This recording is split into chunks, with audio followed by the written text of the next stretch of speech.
This is a diary entry by George C. Burmeister during the time of the Civil War. This entry post was written on October 14th through October 18th in the year 1861. Through this diary entry, George tells what is going on, what he admires, and what he hopes for each day. George first begins to talk about how he takes a stroll out of town with some friends and points out how he greatly admired the things he saw. Throughout the letter, George continues to talk about these amusing scenes. For example, he says, "Very few seasons have excelled in this fruit." This shows that he is maybe passing through some sort of fruit tree and admiring its beauty. However, George seems not to like where he is currently living and describes it as a dreary scene, meaning not just the looks of the town, but also notices a change in the people of the society.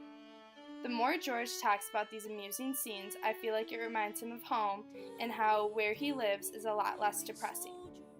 George is finally making his journey back home and plans to take the steamer Denmark boat back. He concludes the last journal entry by saying, "leaving this great metropolis once more for Iowa," which implies that he is going back to Iowa and is finally leaving the town he is currently living in.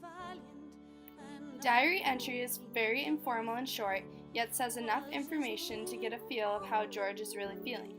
For instance, he uses pretty descriptive adjectives like anxious, dreary, pleasant, and amusing to get his point across about the events taking place during that time.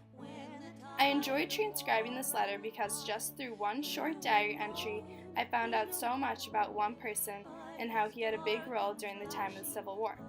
For example, George was born in northern Germany, and then him and his family migrated and settled in St. Louis, Missouri. After he finished school and became a teacher for a little while, he moved back to Iowa, where his parents now lived.